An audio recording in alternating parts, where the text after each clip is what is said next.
with Joe and Cody, where we talk about the latest on anything real estate and lending. I am Joe Skipper with eXp Realty out of Oregon, and my friend Cody Wilhelm with Residential Mortgage. Hello, Cody. Hey guys. Hey guy. Yeah, man. How was the week? I guess you were sick last week, so how was the last couple of weeks? How was the family with Christmas and things like that? Yeah, things were good. We kind of got this little weird bug, and then it went away, and then we got another one. So everybody's still trying to recover, but it was a good, successful few days. We did like 3 separate days of Christmas, and then my wife's birthday was New Year's Eve, and then our daughter's birthday is today. So it's kind of been a Wow, crazy last couple weeks, but we're got still a lot alive, going man. on. A lot going Yeah, on. yeah. How about you? It was good. Yeah, there was minimal sickness before Christmas, and then we were all healthy for Christmas, so that was good. And we've got Cora who's 6 and in her prime of Santa days, and so it's Oh just a lot yeah. of fun, and we had a good time with her and celebrating all that. So it's good. She's got her birthday coming up too in the next Oh, couple weeks, nice. so she's already counting down the days for more presents. So yeah, Yeah. she's got a good life. Oh, that's But perfect. Our oldest, he had no like he when he was probably 3 or 4, he wanted to know about Santa, and he was like really intentional about like, tell me the truth, is Santa real? And we both, it's our first kid, and we're like, yeah, what do we do here? I don't want him to think that we're lying about other stuff. And so we told him that, hopefully there's no kids watching, Santa wasn't real. And he never really has cared that much. He plays into it more now than he yeah, did as a kid. But Zeke is 6 as well, and it's like Santa is, yeah. It's a and big it's deal. such a weird It's cool. balance Yeah. of like, how much do I play into this and how much do I just kind of let it go? Because I don't remember. Do you remember when you found out that Santa wasn't real? Um, I have not found out yet, and let me tell Oh, you why. Because oh, my dad sorry about still to that. this day says that Santa Claus is real. So That's great. I've never had the talk, and he would sell me right now that Santa Claus is I real. love So, it. which has made me, hey, I've lived my life fine knowing that. So, Yeah, we'll just black out what I just said. yeah, I ignore you. There's a lot of naysayers out there, and I'm not Ignore listening. the So. haters.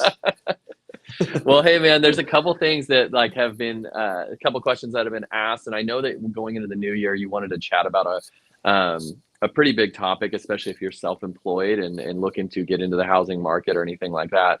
So I Yeah. know that you wanted to chat about that, and we've got a couple other questions that came up, and so yeah, if you want to start talking about that and what the new year brings and what Hmm. self-employment brings to the buying and selling process, well, not selling process, but buying process, particularly with homes and self-employed people.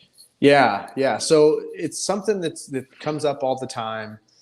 Being self-employed, you have the flexibility for write-offs, and most of the time, business owners are going to write off as much as they can to save on the tax liability. So, which is good. Keep doing that. But what I wanted to just kind of chat about a little bit is if you are self-employed and you think that you want to buy a house in the next year, 2, 3, this is the time to really start planning that out, because if you do write off as much as you can, that is going to take away from the bottom line that we can count.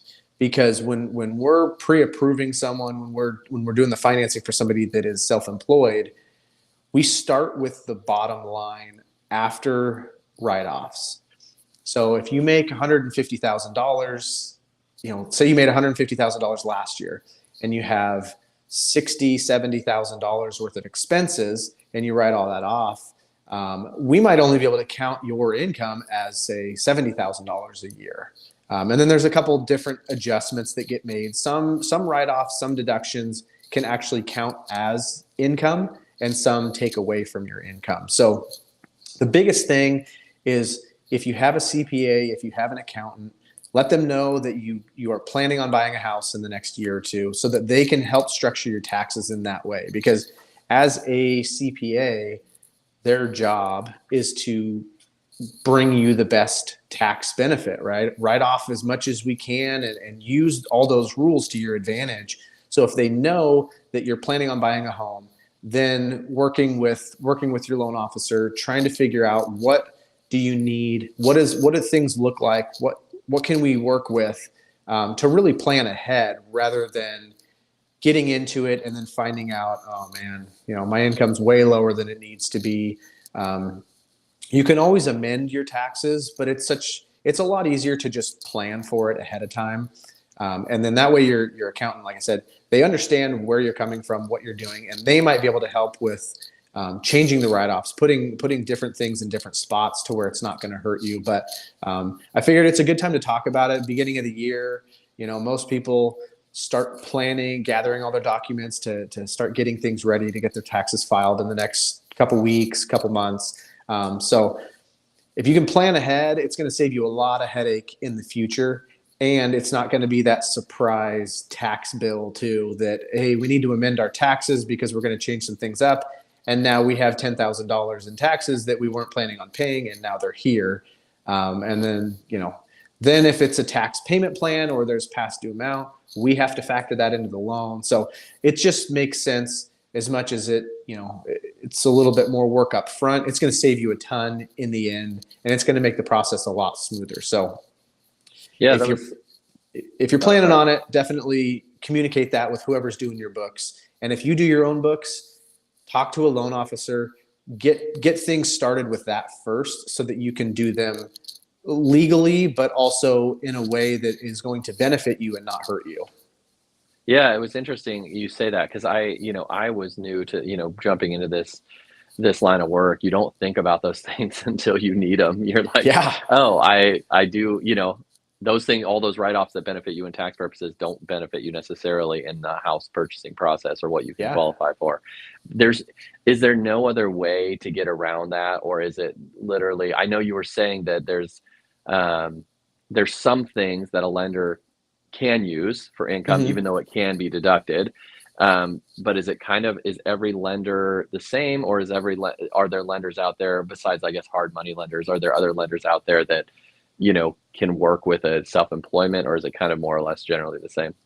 So it's pretty much the same. The main FHA, VA, USDA, conventional, like Fannie Mae, Freddie Mac, all of those agencies, they have the same guidelines for every lender. Okay. Some lenders might have what we call overlays, which just mean that they have rules on top of what FHA has or Fannie Mae has, just to be even safer about things. But we all have to go off the same guidelines that they provide.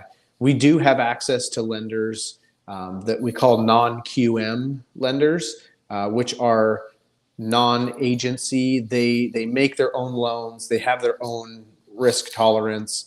It's not backed by the main agencies, but they will do things like bank statement loans, where if your taxes are a little bit of a mess, maybe, or you have wrote off a lot, we can go off the last 12 or 24-month bank statements for the business to show what the income is. You're gonna pay a little bit higher of an interest rate and maybe have a little bit higher of a down payment requirement, but they will go off that. So there are different ways to obtain it if your taxes are not how they need to look in order to qualify for something, kind of one of the major loan options. But in general, yeah, we all have to follow the same ways of calculating the income, and it's pretty simple in what it is. It's just everything has to be noted correctly because depreciation, depletion, some of those things can be added back in, whereas or like business use of home, there's certain things where the write-offs will actually add back towards your income, but then other things that will deduct away from it. So Okay. it's simple with the calculation, but it's also, Yeah. again, if it's not done correctly, because say the CPA doesn't know that somebody's looking to buy a house, and the reality is sometimes that happens too, right? Where they're like, I was not even planning on buying a house. Yeah. This And then it just kind happens. of fell in my Yeah. lap, and now I'm in the situation where I have to do this. And so then we go back and look at everything, and it's like, this is not exactly ideal, but let's find some different ways that we might be able to work with what we have and kind of play around with some different stuff. So Oh, cool. yeah. Well, this leads me to one of the questions that we got, Huh. because I was going to ask, the amount of time it takes to kind of have that income, how long you need. And Mm-hmm. this question that we got was, they started a new job 3 months ago. Do I have to wait 2 years before I can buy a house? Yeah. So what we're looking for is a 2-year work history. So it doesn't all have to be in the same line of work. If you're self-employed, we're gonna have to have 2 years worth of tax returns. So there's really no getting around that. Freddie Mac, they had an option a couple years ago to where you only needed 1 year as long as your previous job was the same line of work. So you just turned your normal job into a self-employed version of that same thing. You could do it within 1 year, but they did away with that. So it's 2 years for anything self-employed, and it's going to be averaged over the 2 years. So that's where sometimes it can be 3 years because maybe year one you didn't make a whole lot, or you wrote off, what little bit you had, and then between year one and year two, you're averaging 24 months over really 12 months of income. So, but if you're W-2 and you change jobs, there's a really good chance that you do not need to wait. It really depends on what type of income you get and how much of it is variable income. If you go from job A and you were salaried and now you went to this other place and you're salaried, there's no wait time that's needed. It's a very set standard, like, safe income. If you go from a job where you're salaried to a job that gives pretty good bonuses or commission, they're going to need to see a history of that. Ideally, it's 2 years worth of commission, bonus, overtime income to be able to calculate it correctly. You can do it within 1 year. It's just they may average it over the course of 24 months. But if you're an hourly employee and you change jobs, there's really no wait period that's needed. It's really based on how you're paid and maybe the line of work. Just if it's a completely different industry, completely different pay structure, they're going to want to see that you can continue to make this money over the course of 6 months or a year, rather than, you start out great and then for whatever reason your income just starts to decline. So to answer that question, I guess I kind of went a long-winded version of that, but I would say you shouldn't have to wait 2 years, but also reach out to your loan officer to really find out with your situation if there is a wait period needed. But 94% of the time, you shouldn't have to wait. So not to dive into this, too much, but it makes me think when you're saying that stuff is, so if you had someone, so say someone, I'm just using a hypothetical, tell me if it's a stupid hypothetical, but Mm-hmm. say someone, comes from a W-2 and then starts their own business, starts a brick and mortar shop. Do you have a quick answer for us to say what they should do? Because it sounds like a traditional lender is not going to work in that sort of scenario, but they're like, they go to a brick and mortar and then they want to buy a house or they need to buy a house. Is Yeah. it something that a traditional lender does, or what other suggestion do you have to someone like that? So they just started the business and they I'm don't saying they're have, W-2. They just started the business a few months ago, and it's just yeah. ramping up. And they have some statements and have some income, but is that something? It's more of an unconventional type of way to get a loan, or is that something that you can work with, or other lenders can work with? Yeah, that one is going to be really tough. I'm not aware of anybody that would take that on. That would be something that's a little bit more like hard money type of Yeah, loan, but most hard money lenders, they want a short term, yeah, six yeah, months. It's for more sure, for flipping houses and stuff. for So sure. I can dive into that and see if I can find something and bring it back next week to share what I have found. But off the top of my head, no, I'm not aware of anybody that would be willing to take that on with such a short history of the business. But again, it's Yes, situational. You might yeah, find, yeah, like, we can do loans that are only our own loan. They're called portfolio loans. So our bank gets to pick and choose whether or not they want to yeah, approve it. So you could have a really good track record and have brought over a bunch of clients with you, and you might be able to make a pitch to where it could work. But initially, my gut would say probably going to need a little bit more than, I'd say 6 months to 12 months minimum to get somebody to be willing to take that on. But yeah. It's never interesting know. because it's something that, like, I didn't think of, and I think a lot of people don't think of. And you just to kind of assume, especially people getting into a business or starting their own business, you don't think about the fact that you have to have that track record. And it's something that we've talked Hmm. about is because people only do these deals, I don't even know what the official average is, but most people only sell what, three, four homes maybe in their life, or Yeah. three or four homes in their life. And so, I'm just thinking, this is all hypothetical, but I'm thinking of those people that are like, hey, I want to start a business, I want to do this, and they focus on the business, and then 6 months later, they're like, I want to buy a house. And it's like, well, too Yep. bad.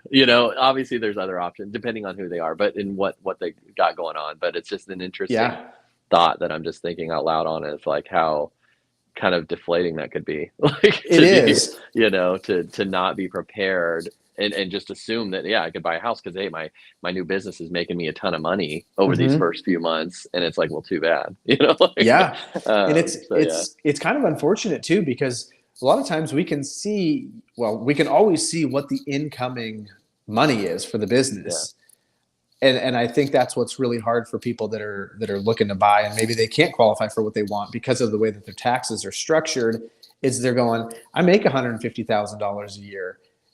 Yes, you do. Like, yeah, I can see that you make that, but by the time you write everything off, the way that the bank's looking at it is you have invested, because you're saying that this was an investment back into the business and yada yada. So at the end of the day, you took in this much. That's the hardest part, because it's some people know going into it, like, yeah, I know I write off a lot, so let's see what happens. And other people just don't realize the impact of what it is when it comes down to it. And it's a tough one, because yeah, yeah, self-employment, when it comes to financing, is not hard. It's just, it's the same kind of repetitive yeah. story. Unless somebody has owned a business for a while and they've bought homes in the past, Hmm. then they're usually pretty well dialed in. But a lot of times, self-employment, first time buying a home, we run into a lot of the same issues of too many write-offs, Yeah, or just not put in the right spot to where it yeah, yeah. shows how that all goes. So That's interesting. I don't want to yeah. go too much longer, but we did get a question of do you guys work with any stated income products? Mm. No, we do have some of the non QM lenders that we work with, but nothing that I am aware of for stated income. Okay. I'm sure there's places out there that will do that. I don't know how many people. I haven't heard of anybody, but that doesn't mean that they're not out there. I know there's pretty much a lender for anything that you could Yeah, think of. yeah, for Um, sure. but yeah, Okay. Well, we have some other questions, but I think we're coming up on time, and I wanted to chat with you and get talk again about venture with Joe and yeah. Cody, our newest podcast. So if you kind of wanted to elaborate on what our plans are, our goals are, and I'll kind of piggyback off you of whatever you don't say, or I'll just repeat what you say, Yeah, but kind perfect. of talk about the new podcast we're going to do and kind of what that entails and kind of a pitch to people that want to be on it. So Yeah, yeah. So, I mean, Joe and I, we started talking about doing what we're doing right now. And it was really one of those, like, let's just do it. Let's jump into it. Let's start talking about some stuff. And as we've started to do this more and more, we realized that we enjoy it a lot, and we feel like we could really expand and bring a spotlight to other businesses. So it's going to be, the idea behind it is that we're going to be able to bring in other business owners, people that have a story to tell about, maybe what's, the personal story, but also business. Like, what was it like to go from nothing to where you're at now? To be able to not only share that with people, but also us to be able to get more eyeballs on that business, because it's a small, we're in a small community here, even though Joe, you and I live, what, 30 miles away from each other, but mhm. it's like the Northwest is such a small area. And for us to be able to bring business to other business owners, the idea of other people being able to see that and share that, is really what we're looking to do. And we figured that since we've got some momentum, let's keep building on this. And we've had some great support from people that want to be on there, friends and family. So I'm excited to be able to share that with people, and just keep it going, keep the venture Yeah. going. Yeah, and I would say I would add on to that. That's exactly what we're doing, and that's perfect way to say it, but I would also say to anyone that is on the fence or anyone that's thinking that, oh, I maybe don't have this, the cool story, or I don't have this isn't that great or anything like that. I think you'd be really shocked at how influential you could be to other people that may be thinking about getting in your line of work and or your industry and have been held back because of ABC. So if you're Mm. thinking about doing it and want to chat with Cody, it's very informal. We're going to just chat about your history and where you came from and how you got to where you got. So if you're thinking about doing it, I would say do it. You really could be influential in a positive way for people that are either struggling in the industry that you're in, they want to get in the industry that you're in, or they come from a different background that they don't think they could even get there. So if you are on the fence, please reach out to Cody and I. We can talk to you about it. It's getting over the fear of talking online or live. We can get over that, but I think a lot of people would be surprised at how many others want to hear their story. So that's kind of Hmm. what we want to bring to the forefront. Different industries, different businesses, different success stories. It doesn't have to be you're a multimillionaire, but now Yes. and look where you are now. It literally, you could be in the middle of a struggle, and we Hmm. just want to hear where you're at and how you got there and how you get through it or whatever it might be. So. Yeah, I mean, you nailed it there too. You could be a year into it and still working on trying to grow it and going through a lot of struggles, or you could be 20 years in and everything is going great. Like, we just want to be able to share that story and be able to bring other business owners, other people together, just to get the word out there. And I think everybody likes to be able to share their story, even Yeah. if it's nothing crazy or groundbreaking. It's still fun to be able to dig in, and I think it's great for other people to see some of these business owners as people too, because I think Yeah. that can very easily be forgotten, that they're just people that Yep. run a business. So Yeah, and we've got some good lineups so far of people. So we're looking forward to getting those recorded and out there to you guys. If you're thinking about it, please reach out to us. It's going to be fun, and we've got some good people that are up front already, ready to go. So it'll be fun to talk to them and then put this out there. But yeah, I'm looking forward to it, Cody. yeah, Um, absolutely. yeah. Until then, I guess we'll cover the rest of the questions next week and see if we got any more topics that came up during the week. But until Perfect. then, man, I hope you have a good week, and Yeah, you we will too. chat with you later. Awesome. Sounds good. Okay. Thanks, All guys. right. Hey, see ya.